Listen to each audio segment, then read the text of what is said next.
పాలక్ కడి. పాలక్ కడి. So పేరు చాలా డిఫరెంట్గా ఉంది. అంటే పిల్లలు కొంచెం పాలకు ఇష్టపడరు, దానికోసమని కొంచెం పెరుగు కూడా యాడ్ చేసి చేస్తున్నాను అనమాట. ఓకే, సో మంచి హెల్త్ కాన్షియస్ అనమాట. అండ్ నిజంగానే గ్రీనీ లీఫీ వెజిటబుల్స్ నువ్వు చెప్పినట్టుగా ఎవ్రీడే తీసుకోవాలి కాబట్టి సో ఇలా కొంచెం డిఫరెంట్గా చేస్తే పిల్లలు అండ్ పెద్దలు హ్యాపీగా ఎంజాయ్ చేస్తూ తింటారు. గ్రీన్ లీవ్స్ అనగానే అందరూ జస్ట్ దాల్స్ చేస్తూ ఉంటారు, రేర్గా దాన్ని కర్రీస్ చేస్తారు. బట్ ఇలా కడి డిఫరెంట్ రెసిపీస్లో కూడా మనం యాడ్ చేస్తూ ఉంటే పిల్లలకు కూడా ఇంట్రెస్ట్ ఉంటుంది ఆ టేస్ట్ చేయాలి అని చెప్పేసి. ఓకే అండి, all the best. Thank you అండి. లక్ష గారు, ఇంగ్రీడియంట్స్ రెడీ. ఓకే, సో శనగపిండి, పెరుగు అండ్ పాలక్. సో మంచి కాంబినేషన్ యాక్చువల్లీ. అండ్ మీరు అన్నట్టు నిజంగానే పిల్లలు చాలా ఇష్టంగా తింటారు. చపాతీకి కానీ పూరికి కానీ చాలా బాగుంటుంది. పిల్లలు ఉన్నారా మరి? ఉన్నారండి. ఓకే, అందుకనే ఇలాంటి డిఫరెంట్ రెసిపీస్ ట్రై చేయాలి. వాళ్ళకి రోజు ఒక కొత్త వెరైటీ కావాలి. ఖచ్చితంగా మమ్మీ, అది స్నాక్స్ కావాలి, డిఫరెంట్ కావాలండి. రెగ్యులర్గా అయితే అస్సలు తీసుకోరు. Okay, perfect. మరి స్టార్ట్ చేసేద్దాం. ఓకే,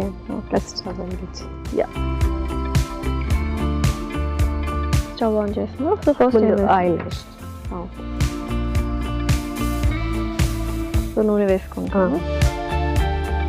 ముందు జీలకర్ర వేసుకోవాలి.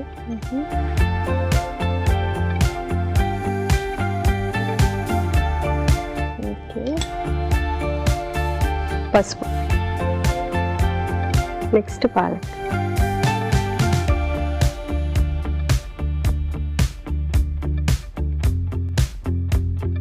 కొంచెం ఇంగువ వేసేసుకుంది. Okay,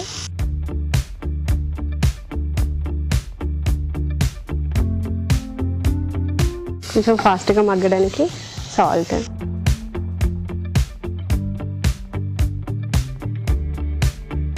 okay. సో చాలా త్వరగానే కుక్ అవుతుంది పాలక్, చాలా ఫాస్ట్గా అవుతుంది. సో నెక్స్ట్ ఏం వేస్తాం? నెక్స్ట్ ఒక బౌల్ తీసుకొని మనం మిక్స్డ్ చేసేసుకుందాం. ఓకే, సో నెక్స్ట్ ఏం చేస్తున్నాం? నెక్స్ట్ 2 స్పూన్స్ శనగపిండి. ఓకే, సో ఈలోపు ఇది చక్కగా ఫ్రై అయిపోయింది. స్టవ్ ఆఫ్ చేసుకున్నా చేసేసింది. తర్వాత కాస్త పెరుగు,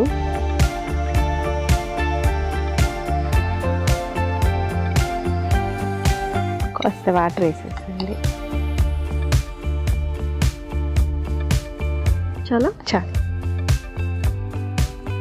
సో పిల్లలు ఎంతమంది ఉన్నారు? నాకు 2 పిల్లలు, పాప బాబు. బాబు ఇంటర్ ఫస్ట్ ఇయర్, ఓకే. పాప 8th క్లాస్. ఇప్పుడు తను క్లాసికల్ నేర్చుకుంటుంది. అవునా? సో మరి నాకు తనతోనే టైం చాలా ఇదవుతుంది అనమాట. ఓకే, సో దగ్గరుండి తీసుకెళ్తూ ఉంటాను. రెగ్యులర్ తను 4 years నుంచి నేర్చుకుంటుంది. ఓకే, సో తన ఇంట్రెస్టా లేకపోతే మీకు ఇష్టం? నా చిన్నప్పుడు ఇంట్రెస్ట్ అనమాట డాన్స్ బాగా. తనకి ఇంకా ఇప్పుడు నాకు అప్పుడు అవైలబుల్ లేదు, ఇప్పుడు తన కోసమని చేయిస్తున్నాను. సూపర్. మరి పర్ఫార్మెన్సెస్ ఇచ్చిన స్టేజ్ చాలా ఇచ్చింది. చిదంబరం, శ్రీకాళహస్తి, చాలా ప్రోగ్రామ్స్ ఇచ్చింది. ఓకే, సో చక్కగా కళలని ఎంకరేజ్ చేస్తున్నారు. ఇది ఉండలు లేకుండా కలిపేసాను. ఇప్పుడు స్టవ్ ఆన్ చేసుకొని దాంట్లో వేసేసుకోండి.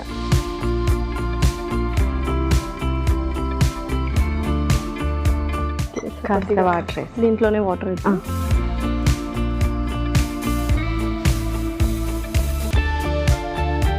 నేను కలుపు. స్పూన్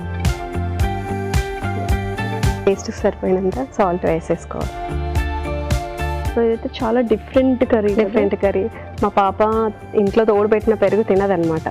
ఇలా అందుకని పాలక్తో చేసి తనకు చేసి పెడుతూ ఉంటాను. ఓకే, కొంతమందికి పోపు వేసిన పెరుగే తింటారు, పెరుగు నచ్చదా, టేస్ట్. తనకి పాల మీద మేగిడ, పెరుగు మీద మేగిడ ఉన్నా తినదనమాట. అందుకోసమని తన కోసమని ఇలా చేసి పెడతాను డిఫరెంట్ గా. Wow, super. అండ్ సమ్మర్ లో అయితే బెస్ట్ రెసిపీ అయిపోతుంది అయితే కదా. ఓకే అండి, సో చక్కగా కుక్ అయిపోయింది. సో ఇంకా సర్వ్ చేసుకుందామా? ఫైనల్ గా కొత్తిమీర వేసేసి సర్వ్ చేసేసి.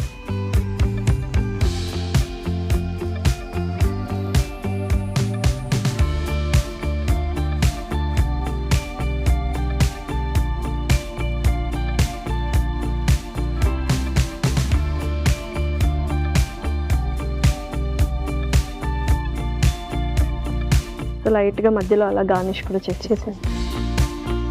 Okay, palak kadhi ready.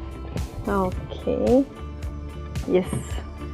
Tasty tasty palak kadhi ready. మరి దీనికి కావాల్సిన పదార్థాలు అలాగే తయారు చేసుకునే విధానం మరొకసారి చూద్దాం. పాలక్ కడీకి కావాల్సిన పదార్థాలు: తరిగిన పాలకూర 1 కప్పు, పెరుగు 1/2 కప్పు, శనగపిండి 2 టేబుల్ స్పూన్లు, ఎండుమిరపకాయలు 2, జీలకర్ర 1 టేబుల్ స్పూన్, ఇంగువ చిటికెడు, పసుపు చిటికెడు, ఉప్పు తగినంత, కొత్తిమీర కొద్దిగా, నూనె 3 టేబుల్ స్పూన్లు. పాలక్ కడీ తయారు చేసుకునే విధానం: ఒక పాన్ లో నూనె వేసి జీలకర్ర, ఎండుమిరపకాయలు, పసుపు, పాలకూర, ఇంగువ తగినంత ఉప్పు వేసి వేయించాలి. ఒక బౌల్లో శనగపిండి, పెరుగు వేసి తగినన్ని నీళ్లు పోసి బాగా కలిపి పాన్ లో వేసి ఉప్పు వేసి ఉడకనివ్వాలి. తర్వాత కొత్తిమీర వేసి బాగా కలుపుకోవాలి.